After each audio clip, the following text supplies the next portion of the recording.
அனைவருக்கும் வணக்கம். நம்ம டெய்லியும் prelims and mains point of வியூல கரண்ட் அஃபேர்ஸ் ஆர்டிகல் கொஸ்டின்ஸ் வந்து பார்க்குறோம். இன்னைக்கு என்ன கொஸ்டின்ஸ் இருக்கு அப்படிங்கிறத பார்ப்போம். First one, consider the following statements about Tamil Nadu budget. Tamil Nadu budget பற்றிய பின்வரும் கூற்றுக்களை கவனியுங்கள் அப்படின்னு சொல்லி குடுத்திருக்காங்க. ஃபர்ஸ்ட் ஸ்டேட்மெண்ட்ல பார்த்தீங்கன்னா, P. Gopala Reddy presented the first budget in the state after independence in February 25, 1940. இந்த டேட் எக்ஸாக்ட் டேட் பார்த்தீங்கன்னா, இங்கெல்லாம் பிப்ரவரி 25, 1948 தான் சுதந்திரத்துக்கு பிறகு தமிழகத்துல முதல்ல ஒரு பட்ஜெட் அப்படிங்கிறது தாக்கல் செய்யப்படுது. யார் தாக்கல் செஞ்சிருக்காங்க அப்படின்னா, கோபால ரெட்டி அவர்கள் தாக்கல் செஞ்சிருப்பார். இப்ப தமிழ்நாடு அப்படிங்கிறது பிரியாம மெட்ராஸ் மாநிலமாக இருந்த அந்த காலகட்டத்துல. அடுத்ததா, V Nedunchezhiyan holds the distinction of having presented the highest number of budgets அப்படின்னு சொல்லி குடுத்திருக்காங்க. அதிக எண்ணிக்கையிலான பட்ஜெட்டுகளை தாக்கல் செய்த பெருமை வி. நெடுஞ்செழியன் என்பவருக்கு உண்டு அப்படின்னு சொல்லியிருக்காங்க. ஸோ நெடுஞ்செழியன் அவர்கள் பார்த்தோம்னா, எம்ஜிஆர் காலகட்டத்தில இருந்து நிதியமைச்சராக இருந்தவர். சரிங்களா? ஸோ இவர் பார்த்தோம்னா, இதுவரைக்கும் மொத்தம் ஒரு 14 முறை பட்ஜெட் தாக்கல் பண்ணியிருக்கிறார் தமிழகத்தில. ஸோ 2வது ஸ்டேட்மெண்ட்டும் நம்ம கரெக்ட் தான். போத் கரெக்ட் அப்படிங்கிறது தான் கரெக்ட் ஆன்சர். இந்திய அளவுல யார் அதிக பட்ஜெட்கள தாக்கல் பண்ணியிருக்காங்க அப்படின்னா, மொரார்ஜி தேசாய் 10 தடவ பண்ணியிருப்பார். 9 முறை பார்த்தோம்னா, சிதம்பரம் அவர்கள் பண்ணியிருக்கார். 8 முறை பார்த்தோம்னா, பிரணாப் முகர்ஜி. இப்போ 8 முறை தொடர்ச்சியா 8 முறை நிர்மலா சீதாராமனும் பண்ணியிருக்காங்க. சரியா? அடுத்தது, சூஸ் த இன்கரெக்ட் பேர் அப்படின்னு கேட்டிருக்காங்க. ஸோ பட்ஜெட்ல வந்த விஷயங்கள் தான் இன்னைக்கு எல்லா கேள்விகள்ல அதிகமா பிரதிபலிச்சிருக்கு. நொய்யல் மியூசியம் அப்படிங்கிறது ஈரோடு மாவட்டத்துல வரப்போகுது. கொடுமணல்ல கிடைக்கப்பட்ட இந்த அகழ்வாராய்ச்சி பொருட்கள இந்த நொய்யல் மியூசியம்ல வைக்க போறாங்க. அடுத்தது நாவாய் மியூசியம், நாவாய் அருங்காட்சியகம் அப்படிங்கிறது ராமநாதபுரத்துல வரப்போகுது.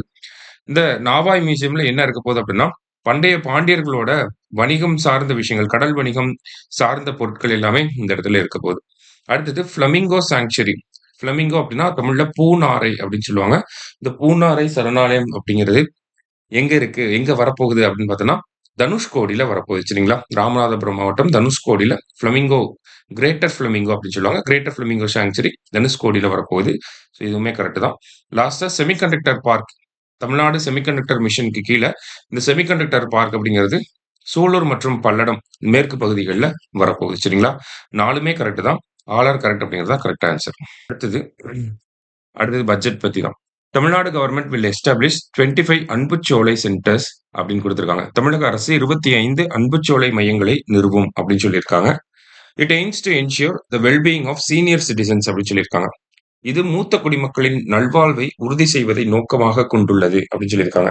அதாவது தமிழ்நாட்டில் இருக்கக்கூடிய 25 முனிசிபல் கார்ப்பரேஷன்ஸ்லயும் இந்த அன்புச்சோலை மையங்கள் அப்படிங்கிறது வரப்போகுது. மூத்த குடிமக்கள் நலனுக்காக வரப்போகுது. 2மே கரெக்ட் ஸ்டேட்மெண்ட் தான். போத் கரெக்ட் அப்படிங்கிறது தான் கரெக்ட் ஆன்சர். அடுத்தது, தமிழ்நாடுஸ் டெப்ட் to GSDP ratio remains at அப்படின்னு கேட்டிருக்காங்க. தமிழ்நாட்டின் கடன் மற்றும் மொத்த உள்நாட்டு உற்பத்தி விகிதம் என்ன அப்படின்னு சொல்லி கேட்டிருக்காங்க. So 15th finance commission recommendation படி ஒரு ஸ்டேட்டோட டெப்ட் டு ஜிஎஸ்டிபி ரேஷியோ, அதாவது ஒரு மாநிலம் எந்த அளவுக்கு கடன்களை வாங்கலாம் அப்படின்னா, அந்த மாநிலத்தோட ஜிடிபில இருந்து 28% வரைக்கும் கடன்களை வாங்கிக்கலாம் அப்படிங்கிறது 15th ஃபினான்ஸ் கமிஷனோட ரெக்கமெண்டேஷன்.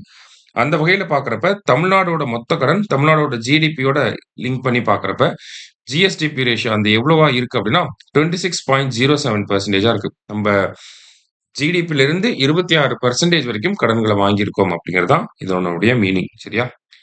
லாஸ்ட்டா, முதல்வர் Padaippagam will be opened in 30 places in Tamil Nadu. Monthly assistance of rupees 2000 will be given to children who lost their parents அப்படின்னு சொல்லி குடுத்திருக்காங்க. தமிழ்நாட்டில் 30 இடங்களில் முதல்வர் படைப்பகம் திறக்கப்படும் அப்படின்னு சொல்லியிருக்காங்க. பெற்றோர் இல்லாத குழந்தைகளுக்கு மாதாந்திர உதவியாக ரூபாய் 2000 வழங்கப்படும் அப்படின்னு சொல்லியிருக்காங்க. 2மே பட்ஜெட் அனௌன்ஸ்மென்ட் தான். 2மே கரெக்ட் தான். 2ம் சரி அப்படிங்கிறது தான் கரெக்ட் ஆன்சர். சரிங்களா? இன்னைக்கு 5 கொஸ்டின்ஸ் பார்த்திருக்கோம். Thank you.